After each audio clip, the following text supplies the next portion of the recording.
Hey everyone, and welcome back to Her Space. If you're here right now, I'm guessing your mind does not like to be quiet either. Today, we're going to be talking about something that feels small when you say it out loud, but heavy when you live inside it, which is overthinking. More specifically, the constant tug of war between your heart and your head. This episode is personal. It's something that I still struggle with. I currently struggle with.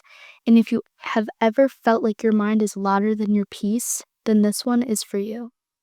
Overthinking isn't just thinking too much, it's replaying conversations you've already had, it's imagining conversations that might never happen, it's reading between lines that weren't even written, it's turning silence into rejection, it's turning confusion into self blame. It's lying in bed at night, staring at the ceiling, feeling tired but unable to rest because your thoughts won't stop lining up and taking turns. Overthinking feels like your brain is trying to protect you but accidentally hurting you instead. And for the girls especially, overthinking often lives in relationships. Whether it's through saying, did I say something wrong? Why did they act different today? What if I care more than they do? What if I'm too much? What if I'm not enough? Your heart feels something and your head won't just let it exist peacefully.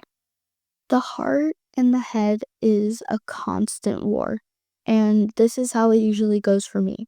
My heart is saying, I feel connected. I feel hopeful. I feel excited. I feel like this matters. But my head says, what if you're wrong? What if you're imagining it? What if you get hurt? What if you look stupid? What if they leave? And suddenly, instead of enjoying the moment, I'm analyzing it. Instead of being present, I'm preparing for pain that hasn't even happened. But my head is telling me to be logical. But in reality, it's just scared. Overthinking is rarely about intelligence. It's about fear of rejection, abandonment, embarrassed, caring more than someone else. So your head tries to stay 10 steps ahead just in case. I realized that my overthinking did not come out of nowhere. It came from being hurt, being misunderstood, being left without closure, and being told you're overreacting when you were actually just feeling deeply. When you've been blindsided once, your brain learns to watch for signs. When you've been dismissed, your mind learns to question your feelings. When you've been confused, your thoughts learn to search for answers everywhere. So now, instead of trusting the moment, you interrogate it. Overthinking is a trauma response that we don't talk about enough, especially for girls who love deeply.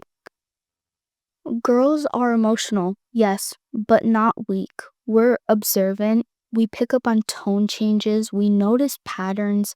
We feel shifts in energy. But instead of trusting those instincts, we're taught to doubt ourselves. We're told, you're reading too much into it. You're being dramatic. It's not that deep. So what do? We internalize it. We overanalyze quietly. We blame ourselves instead of asking questions. We convince ourselves that peace is something we have to earn, and that is exhausting. Overthinking can definitely hurt relationships because overthinking does not just stay in your head, it splits into how you love. You pull back instead of communicate. You overgive to feel secure. You lower your standards to avoid conflict. You stay quiet to keep the peace. You accept uncertainty because clarity feels scary. Sometimes we overthink because we don't feel safe asking for reassurance. So we try to reassure ourselves and fail. And the worst part, overthinking makes you feel lonely even when you are not alone. I know this is something that definitely goes into my relationship. Um, I'm one of those people where I ask for reassurance a lot because I do struggle with overthinking. And there's nothing wrong with asking for reassurance because everyone, guys and girls, need a little bit of clarity sometimes.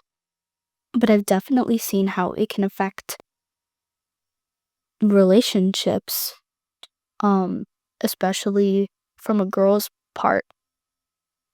I'm not going to lie, one day I was TikTok researching about overthinking and getting advice from those women on TikTok who give relationship advice and overthinking advice. And one of the things that have stuck with me that they've talked about is not every thought deserves my attention.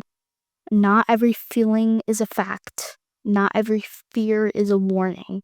Sometimes my head is loud, but wrong. So I start asking myself, is this thought helping me? Is it true or is it familiar? Am I responding to the present or reliving the past? And slowly, I've learned to pause instead of spiral. And I've noticed that these key things to think about have definitely improved my overthinking in a positive way. Because if we're sitting here thinking, oh, all these what ifs, how are we supposed to enjoy what we have now? Because tomorrow's not promised. So why waste your energy on all these thoughts when everything's really good? Here's the thing, your heart is not stupid, it's intuitive. But intuition feels calm. Overthinking feels urgent. So when your thoughts feel panicked, rushed, or self attacking, that's usually fear talking, not truth. I'm learning to listen to my heart without letting my head sabotage it. That looks like letting myself feel happy without waiting for it to end, letting moments be moments, choosing clarity over assumption, trusting that if something is meant for me, it won't require constant anxiety. Peace does not feel confusing.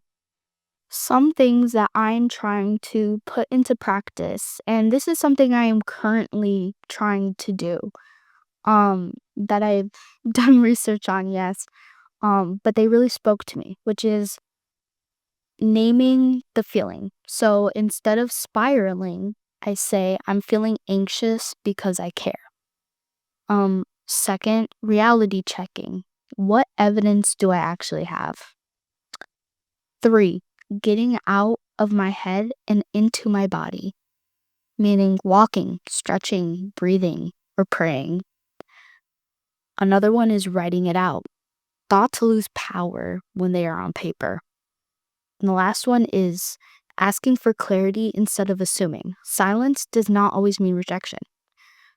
That's why asking for clarity or reassurance is not a bad thing. The last thing you want to do is assume that your friend or your partner or your parents meant one thing when that's not what they meant at all. And that's why it is so important to ask for clarity, because then you realize, oh, so what I was thinking was the complete opposite. It's not as bad as I thought it was. And it's really a thing that I feel like most girls and even myself, I tend to assume. And I notice a lot of girls tend to assume instead of going straight to the point and asking instead of, you know. And I believe that is something that is very important. When I bring faith into this, I remember something important. God is not a God of confusion, but peace. If something constantly steals your peace, keeps you anxious, and makes you question your worth, it deserves to be reevaluated. I'm learning to give my overthinking to God instead of letting it control me. Not perfectly, but intentionally. If you are listening to this and nodding along, I really want you to hear this. You are not crazy for caring. You are not weak for feeling deeply. You are not broken because your mind races. You're human, you're learning, and you're growing. And one day your heart and your head will not feel like enemies. They'll feel like teammates. Thank you for sitting in this space with me today. If this episode felt like a mirror, share it with another girl who overthinks in silence. You are not alone in this, and you do not have to figure it all out tonight. This is her space, and you're always welcome here.